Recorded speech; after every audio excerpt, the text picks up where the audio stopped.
안녕하세요. 빅머니의 권미란입니다. 오늘 장을 한마디로 정리해 보겠습니다. 오늘 장을 표현하는 해시태그 낙관과 비관 사이에서입니다.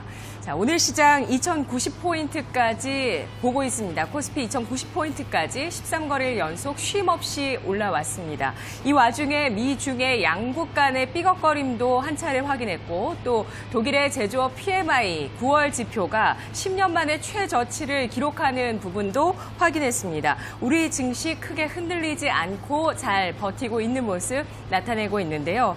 기대를 크게 반영하지 않은 상태라고 볼 수 있는 방증이 될 수도 있겠고요.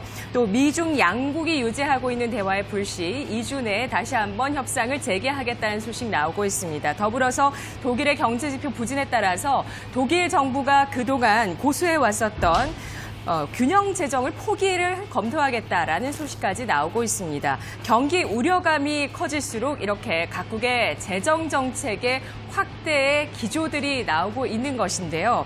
지수가 버텨주는 건 분명 호재겠습니다. 피로감이 있을 만도 한데 지수는 상승을 멈추지 않고 있습니다. 이 가운데 연말 장세와 경기의 방향성, 여기에 협상에 대한 낙관과 비관이 교차하고 있는 국면입니다. 지금은 새로 주식시장에 진입하기도 애매하고 그렇다고 매도하고 빠져나오기에도 애매한 구간입니다. 사려면 지난 8월 초에 1900포인트 깼을 때 샀다면 올해 베스트 타이밍이겠죠. 늘 최선이 있다면 차선도 있습니다. 매수를 고려하신다면 차선을 또 잘 생각해 보셔야 되겠고요. 팔고 나가기에는 반도체, 자동차, 통신 장비주의 신고가 랠리. 자, 이들 기업들, 종목들의 지수에 대한 주도력이 심상치가 않습니다. 미중 양측 모두 현재 다소 다급한 상황에 처해 있다는 점, 또 글로벌 중앙은행들의 금리 인하 기조까지 겹치게 되면서 팔고 나오기에도 다소 아깝습니다.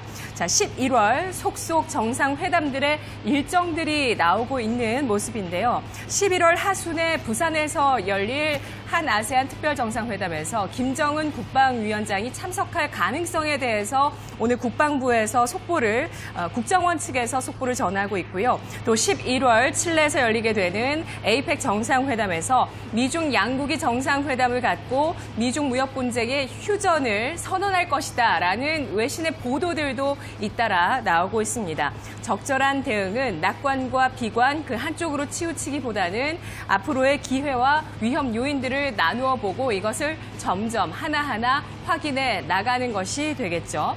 하나금융투자의 의견 살펴보도록 하겠습니다. 시장 다운사이드의 리스크가 완화되고 있다라고 분석하고 있습니다. 보시죠.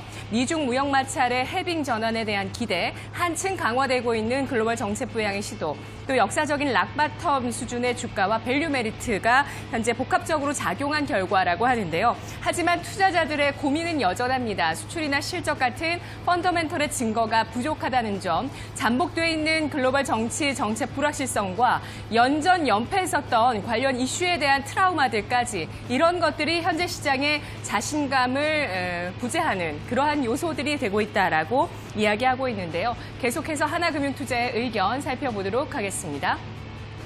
하나금융투자에서는 기회와 위험 요인을 나누고 있습니다. 먼저 기회 요인은 중국의 매크로와 반도체 업황인데요. 시중 유동성의 지표, 이것은 중국 내에서 9개월가량 실물 경기 환경을 선행하는 지표라고 합니다. 이 시중 유동성이 내년 1, 2월경에 바닥을 통과할 가능성을 시사하고 있다라고 밝히고 있고요. 반도체 업황 같은 경우는 그간 하락 일로를 걸어왔었던 국내 반도체 수출 단가가 13개월 만에 상승으로 전환했습니다. 기업들의 감산 또 수요 개선 덕분이라고 하는데요. 반도체의 P와 Q의 상승, 바닥 통과 가능성이 나타나고 있다는 점, 현재 4분기에 한국 수출과 기업들의 실적이 주목되고 있는 대목입니다. 하지만 달러화 같은 경우는 위험 요인이 되고 있는데요. 달러화와 중국 리커창 지수 간의 뚜렷한 역의 상관성 나타나고 있습니다. 현재는 여전히 강달러 구간에 놓여 있는데요. 그리고 원달러 환율과 외국인의 수급의 상관도 절대적 관련성이 이 달러화가 현재 시장의 위험 요인이라는 점을 이야기한다라고 판단하고 있습니다. 하나금융투자에서는 11월 에이펙 회담과 12월 15일 관세 부과 시점 사이에 미중 양국의 스몰딜 도출이 예상된다면서 만약에 이것이 도출되지 않는다면 반대로 달러화의 역습이 시장에 일어날 수 있겠다라고 판단하고 있는데요. 오늘 종목의 해시태그는 이렇게 정해봤습니다. 기업 투자 모멘텀인데요. 현재 삼성과 현대차의 기업 투자의 이슈가 나오면서 지수의 힘을 보태고 있습니다. 자, 오늘 먼저 삼성 디스플레이입니다. 차세대 디스플레이의 양산을 위해서 13조 원 규모의 투자를 하면서 기존의 LCD 라인을 QD OLED 라인으로 점차 전환한다는 방안에 대해서 한 언론사의 단독 보도가 나오고 있습니다. 오늘 NH투자증권을 통해서 관련주를 알아보도록 할 텐데요. 삼성 디스플레이 QD OLED 밸류체인 여러분 그룹핑 해보시죠. 장비주로는 원익 IPS와 ICD, 소재 쪽에서는 한솔케미칼, 덕산 네오록스, 또 두산솔루스, 물류 장비주 가운데서는 SFA와 로체 시스템즈, 그리고 검사 장비에는 HB 테크놀로지, 제이스텍, 영호 DSP, 그리고 여기에 나와 있진 않지만 삼성 쪽으로 납품하는 대표적인 OLED 장비주 힘스까지 보실 수가 있겠는데요.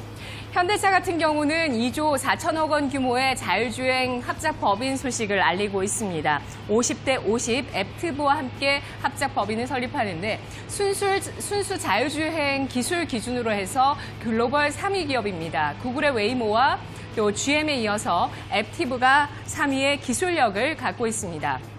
2조 원이 넘는 자금을 투자하게 되면서 10위권 아래에 있던 자율주행 기술력을 바로 상위권으로 끌어올리겠다는 현대차의 야심이고요.